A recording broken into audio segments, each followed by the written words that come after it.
The Buccaneers need to find a way to get the run game going against the Bills, and that is easier said than done. That and more on today's episode of Locked On Bucs.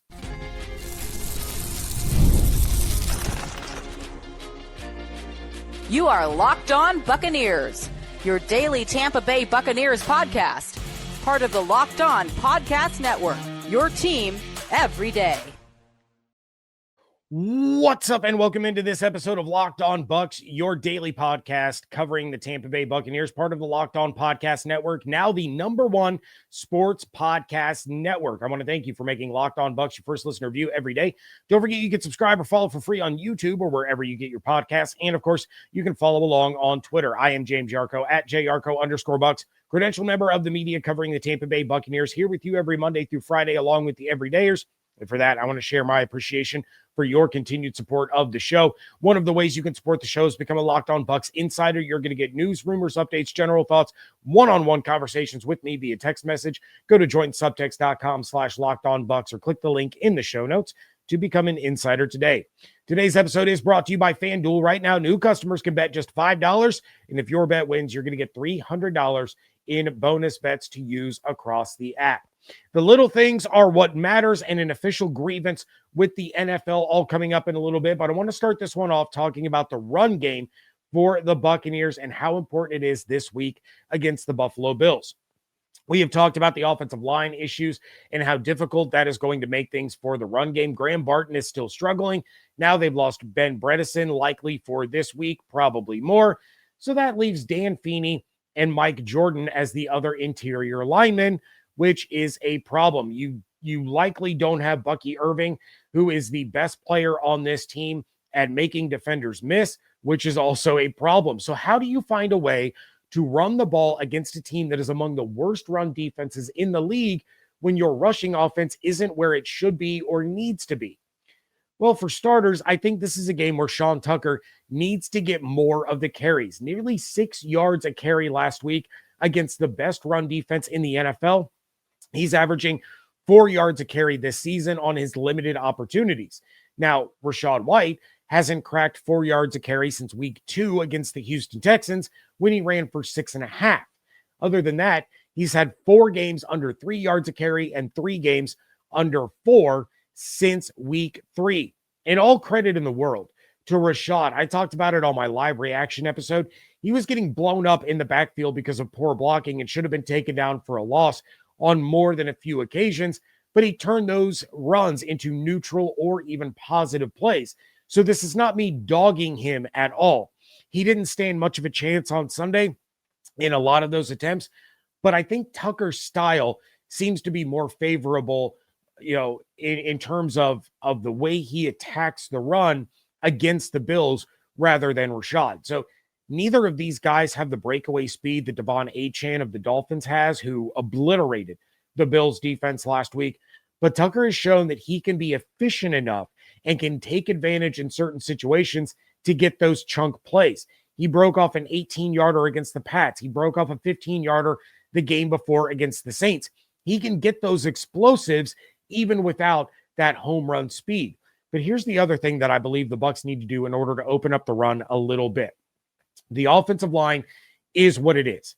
You're not going to get a change from that. You're likely not getting Ben Bredesen back, so the interior is going to struggle. It's the same with the running backs. It doesn't seem likely that Bucky Irving is going to play this week, so you have your guys. What they need to do is change their overall approach. Without Mike Evans, Chris Godwin, Jalen McMillan on the field, defenses are honing in on Ibuka, as they should. He's been outstanding. He, again, is the leader in the clubhouse to win Offensive Rookie of the Year. And then you have Tez Johnson, who has come on stronger and stronger and is starting to establish himself as a legitimate threat. But it's still not the same as when the top 4 guys are able to be out there together. So what I would like to see Grizz do is open up this game by involving Cam Johnson more. That's a name that we haven't heard a lot, even with all the injuries, but he made some really good plays when he had the chance. You take a look at that 49ers game, 4 catches on 4 targets, 64 yards, and a touchdown. Other than that, 1 target against Detroit, 1 target against New England. That's it. I want to see Cam on the field on the opening drive. Get him a couple of quick, easy targets just to get him involved. Nothing crazy, no go routes, just, a quick out, maybe a little hitch for 4 or 5 yards. Show early on that he's going to be part of the game plan.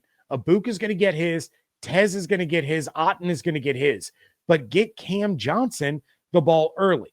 That's where you plant the seed. That's when you are able to start to build off of those early looks. From there, as the game progresses, you start sending out 4 receiver sets with Abuka, Tez, Cam, and Shep. Or instead of Shep, you have Otten out there. Send him in motion out to the slot. And then now you've already established earlier in the game that you're going to throw to every one of these guys. Every one of these players that is split out is able to get a target and catch the ball. So the defense has to respect that. So now, let's say you have trips on one side, you got Abuka one-on-one on the other side. The defense has to shift. That's when you run the ball. That's where you get an advantage for the offensive line to clear a lane and let Tucker or Rashad get those chunk plays. Running out of an alignment like that is going to lead to positive plays because it gets the defense on their heels. They know that the Bucs are willing to run out of passing formations. They know already, because it's been established over the course of 9 games, that the Bucs are willing to throw out of running formations. You start to use that to your advantage. Then the next time you use that formation, maybe you got 2 on either side. Maybe you run trips right and Abuka on the left like you did earlier in the game when you handed it off to Sean Tucker and he picked up 9 yards. Now you use that formation again. The defense is going to be stuck. Do we spread out again and get gashed by a run, or do we switch things up to protect ourselves from the run?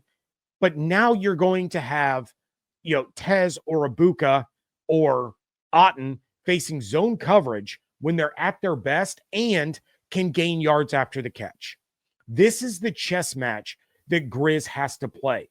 But even as it stands right now, the Bucs can move the ball and score against this Buffalo defense, even though they've been playing much better as of late. The Bills defense, with the last game notwithstanding, it's going to fall on the players to execute, which has been the bigger issue.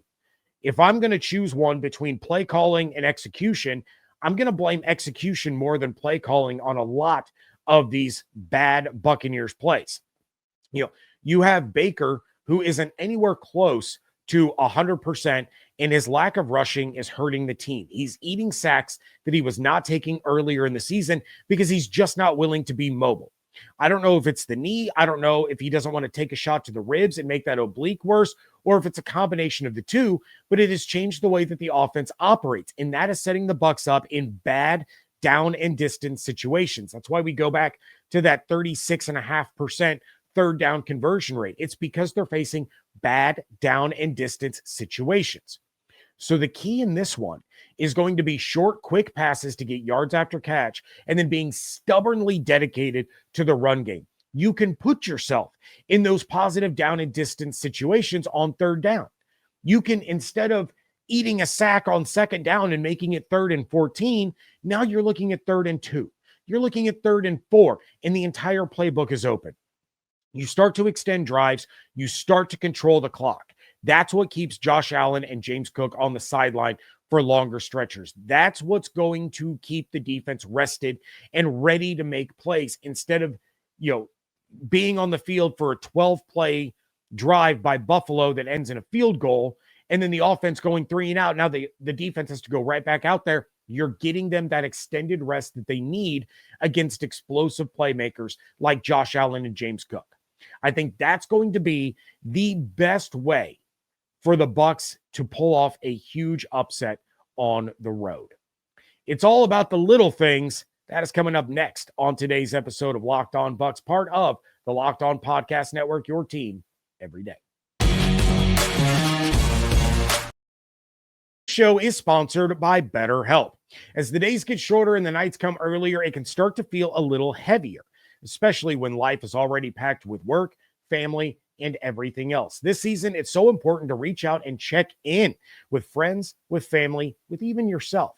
Just like checking on a teammate or reconnecting with someone you haven't seen in a while can lift your spirits, reaching out for therapy can make a real difference too. BetterHelp makes that the first step in connecting you with a licensed therapist online from wherever you are, and it's super simple. BetterHelp will match you with a therapist who fits your needs, and you can switch anytime if it's not the right match. Over 5 million people have used BetterHelp, and with 30,000 therapists available, finding support really is just a few clicks away.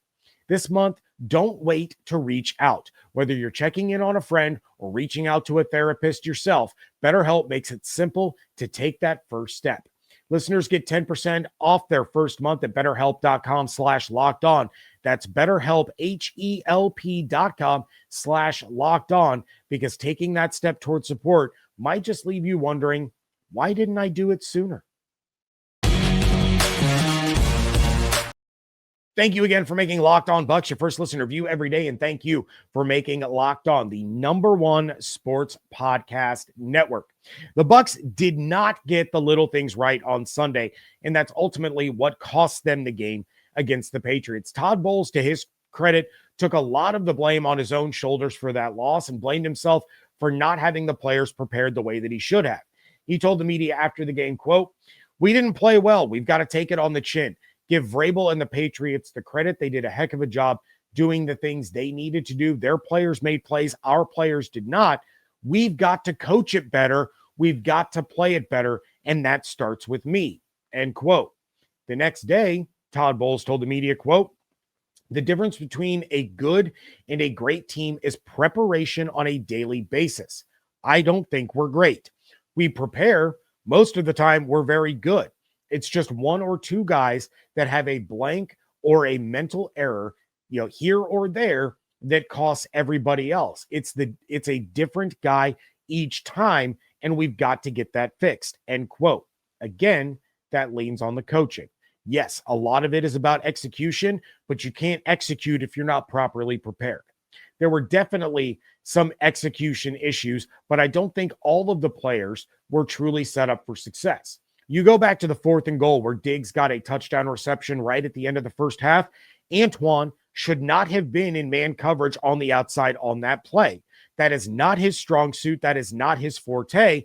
And it created a mismatch that gave the advantage to the Patriots. You need Zion McCollum or Jamel Dean out there in that spot. You need McCollum's size. You need Dean's playmaking ability that he has shown throughout an all-pro caliber season. That's on coaching. Antoine is not the guy for that play. You go back to the touchdown by Williams when Tyke runs into Morrison, takes him out of the play. Why was he in the wrong spot? Where did that miscommunication come from? Why wasn't he prepared for that particular moment? And this isn't something that's simply an outlier this past week. There seems to be one or two plays a game where the defense is out of sorts, and it's led to explosive plays. You go back to Bijan's 50-yard touchdown on a catch and run, Gibbs' huge touchdown against the Bills. You had a 53-yard bomb to Jackson Smith and Jigba to set up a touchdown for the Seahawks. So this is a recurring theme for the defense where, as well as they have played overall, there are a couple of errors a game that have become extremely costly and has put them in a poor position. That's partly on coaching. That's partly on execution.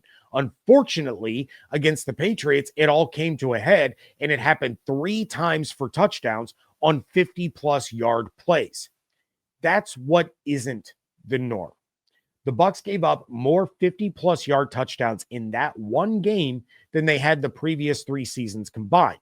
So when it comes to the game against Buffalo, you have to take care of the little details against a guy like Josh Allen, or he's going to burn you. Whether it's with his arm or his legs, he's going to burn you if you make those mistakes. So preparation by this coaching staff is going to be critical in their ability to slow down an offense that is basically top 10 across the board. I mean, they're top 3 in yards per play and rush yards per game. They're top 5 in yards per rush, net yards per pass attempt, third down conversion rate, and points per game. top 10 in red zone efficiency and goal to go efficiency. If the offense cannot control the clock and have long sustained drives like we talked about earlier in the show with the run game, and this offense has not shown the ability to do that very well or very consistently throughout the season, then this needs to be the most disciplined and prepared that the defense has been all year. That's what it's going to boil down to. You cannot have players knocking each other off of routes because one guy is in the wrong spot. You cannot have, and again, to his credit, he has improved drastically since the beginning of the year, but you can't have Servassier Dennis abandoning his assignment to try to go make a play in the backfield, or it's going to leave somebody wide open. Those are the little mistakes that have been made. Evan mentioned it on yesterday's episode. I went back and watched it again. You had on that 69-yard touchdown run by Travion Henderson, Antoine Winfield Jr. on the outside as the guy who was supposed to keep contained. If he keeps contained, then that's not a 69-yard touchdown.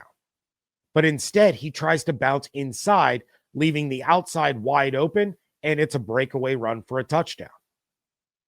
That was a player trying to make a play, making a massive mistake, and it leading to a touchdown run by Travion Henderson. Those are the kinds of things that you absolutely, on the road against a desperate team, those are the mistakes that you cannot make because it will cost you. I have talked a lot over the last week and a half about how the Bucs can lose to the Patriots and Bills, and it's going to be okay. But you don't want them to be in that situation, right? You don't want to put all of that pressure on the Rams game. Otherwise, you're facing a potential 3-game losing streak and having lost 3 out of 4. And all of those losses, 4 out of 5.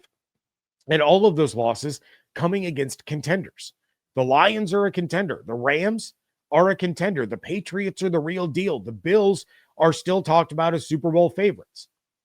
So those kinds of errors cannot happen, or you're going to see James Cook break off a 50-plus yard touchdown run. You're going to see Josh Allen take off and run on a 3rd and 6 and pick up 25 yards. That's the danger of this team. They probably won't have Dalton Kincaid, but Dawson Knox is a threat at the tight end position. Even though the Bills receivers are not household names, they're not, Devontae Adams and Puka Nacua and Amon-Ra St. Brown and Justin Jefferson and Jamar Chase. They have speed. They have the ability to make plays. Think about that for a second. Think about all those stats that I just rattled off for the Bills offense and how they are top 3, top 5, top 10 across the board. And they're doing it with guys like Khalil Shakir and Keon Coleman. And they might get Gabe Davis back in this game. They might get Joshua Palmer back in this game. But they're doing it with guys that they shouldn't be able to do it with. That tells you how dangerous this offense is. And it tells you how vital the discipline and the preparation of the Bucs defense is. This Bucs defense is light years better than it was last year. They're opportunistic. They're one of the better teams in the NFL in getting pressure on the quarterback. They are taking the ball away at a rate that I don't think anyone expected them to. But it's those little details in 1 or 2 plays a game that have put the Bucs in bad situations. You can't do that in Buffalo against a team that must win this game to try to keep pace and potentially overtake the Patriots for first place in their division. I have a gripe with the NFL on behalf of Buccaneers fans. That is next on today's episode of Locked On Bucs. When the opening whistle blows on a new repair, get your crew moving forward with SupplyHouse. Order today and see parts on your doorstep tomorrow. Over 280,000 plumbing, HVAC, and electrical items from the most trusted brands in the business. Their real-time inventory and honest lead times keep you from punting projects, while their industry-leading customer service always has your blind side covered. The part finder tools and 3D schematics can save you hours on jobs where every detail matters, and their Trademaster perks like priority shipping and dedicated support make the whole process smoother. Join the free Trademaster program today and score serious perks like priority shipping, lower prices, and a dedicated support line. Visit SupplyHouse.com to sign up for free and use promo code SHNFL5 for 5% off your first order. That's SupplyHouse.com. Real people, real service. The NBA is back, and there's no better place to get in on the action than FanDuel, the official sports betting partner of the NBA. Even if you miss the start of a game or want to ride the hot hand, FanDuel has live bets on everything from who will score next to fourth quarter comebacks. Plus, you can even combine your live bets into a same-game parlay for a shot at a bigger payout. It keeps every game exciting, especially when your team is the one making that late push. The defending champion Oklahoma City Thunder are the favorites to win the NBA Finals at plus 200, followed by the Cleveland Cavaliers at plus 650, the Denver Nuggets at plus 700, and the New York Knicks at plus 1200. Meanwhile, in NFL land, the Buccaneers are 5.5-point road underdogs against the Bills with an over-under of 47.5. Right now, FanDuel is giving new customers $300 in bonus bets when your first $5 bet wins. So head to FanDuel.com to sign up and play your game with FanDuel, the official sports betting partner of the NBA. Wrapping things up here on today's episode of Locked On Bucs, and I got to give a shout out to my guy Kevin. And I also have to give my apologies to my guy Kevin for it taking me this long to talk about a situation that he has brought up with me multiple times now and that he is 100% right about. So many of you that love and follow the Bucs are not in the Tampa area.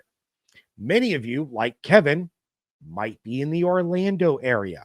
And if you're that person, then on Sunday, you didn't get to watch the game between the Buccaneers and the Patriots. Instead, you got stuck with the Jacksonville Jaguars playing the Houston Texans, and that is not right. Now, the first time Kevin mentioned this to me, I thought, well, is Jacksonville technically closer to Tampa? Because I didn't know. I don't know the exact layout of the state of Florida, but the answer, for those of you that are like me that don't live in the area, is no. Jacksonville is 141 miles away, whereas Tampa is 85. So Jacksonville is nearly twice as far, and yet they get the nod for local coverage in Orlando. Now, how on earth does that make any sense? Now, when Kevin brought it up to me earlier this season, I kind of thought it was a one-off. I told him I would talk about it on the show. Other things kept coming up. I forgot about it. And again, Kevin, I'm sorry. But I'm going to tell you how it's possible and why I think it's ridiculous. So last week, it was announced that the Jaguars would play their home games in Orlando during the 2027 season while their stadium undergoes renovations. So it now seems likely to me that the NFL knew that this was going to be the case before the announcement last week. And when given the option, they have assigned Orlando affiliates to air Jaguars games over Bucs games in order to start to garner interest in the team ahead of their move, their one season move there, to allow them to boost ticket sales for that pending move. And look, first off, it's beyond dumb that the NFL gets to assign which game a certain area gets to show. We're well beyond the blackout restrictions from my younger days, and it should be pretty cut and dry as to what areas receive what games. You get local games. That means the team closest to you is the one that you see. It's that simple. That's how local works. There are likely far more Bucs fans in Orlando than Jags fans, and forcing the Jags down their throats in hopes that you're going to sell more tickets 2 years from now is just going to make people in the area hate and resent the Jags that much more through no fault of their own. You have been an established area for a long time, and that has meant that you have shown Bucs games because that was the most local team. Now, all of a sudden, you're changing it for a team that has to make a 1-year move because you want to sell the team to that area. And I don't mean sell them as in move them. I mean sell them as in create a new fan base in the area for that one season relocation. It doesn't work that way. People already have their team, and they're not going to switch to Jacksonville of all teams.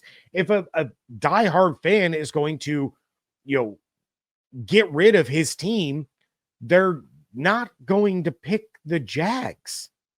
I mean, all due respect, but not really.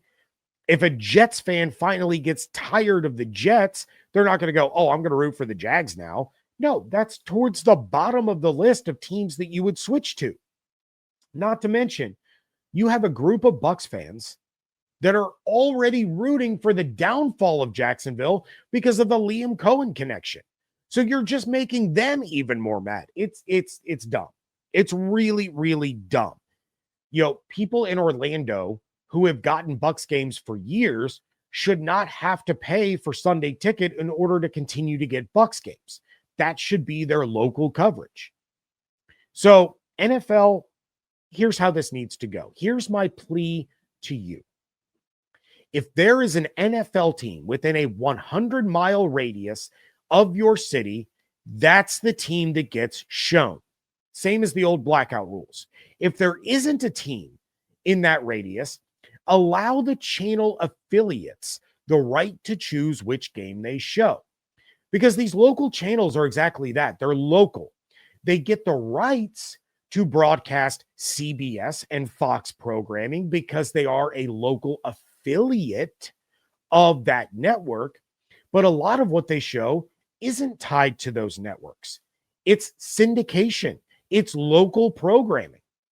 However, they have to sell advertising to local companies for the ads for those 1 to 4 and 4 to 7 windows on Sunday. And those ads are expensive. The sales reps of that station want to make money. The local companies writing the checks for that ad time want a return on their investment. So they want as many eyeballs as possible watching that particular game. Do you think businesses in Orlando would rather have the Bucs or the Jags? Do you think people in Albuquerque, New Mexico would rather have the Cowboys or the Browns? Imposing your will and assigning games to certain areas is honestly a bad business model. You aren't just infuriating fans, but you're potentially costing that channel, their employees, and the businesses buying ad space a lot of money by not maximizing the interest in the product based on your local demographic. This is an easy fix. It's a really, really easy fix. So just get it done. Don't establish that this area gets to watch this team and then all of a sudden, out of nowhere, pivot to another because you think it might help you 2 years from now for a team that's only going to play there for one season. I got news for you. People that are going to attend the Jacksonville games in Orlando are one of two people. They're either season ticket holders for the Jags that are willing to make that 141-mile trip to Orlando once a week to go to the games, or it's going to be people in the Orlando area already that probably have their own favorite team, and they're going there to watch the team that the Jaguars are playing. Just saying. This is marketing 101. I learned about this stuff as a, required core class in college. You're not going to change the demographic of the area, but what you can do is maximize your return by offering what that demographic wants. Fix it. Simple as that. That's going to do it for this episode. Please check out everything going on Twitter at Locked On Bucs, at @JYarcho_Bucs, Instagram and TikTok at Locked On Bucs, in both of those places. Make sure that you are subscribed on YouTube. with the notifications turned on, as well as wherever you get your podcasts. Become an insider. Go to joinsubtext.com/LockedOnBucs or click the link in the show notes. If you want to support the show, but you don't want to be an insider, it's real simple. Like this episode on YouTube, leave a 5-star review wherever you get podcasts. It does help other Buccaneers fans find the show. We will be back tomorrow with the crossover Thursday episode with Locked On Bills host Joe Marino. You do not want to miss that. All right. Hope you all have an absolutely outstanding day. Stay safe, stay healthy, fire the cannons. I want to thank you so much for joining me right here on Locked On Bucs, part of the Locked On Podcast Network, your team every day.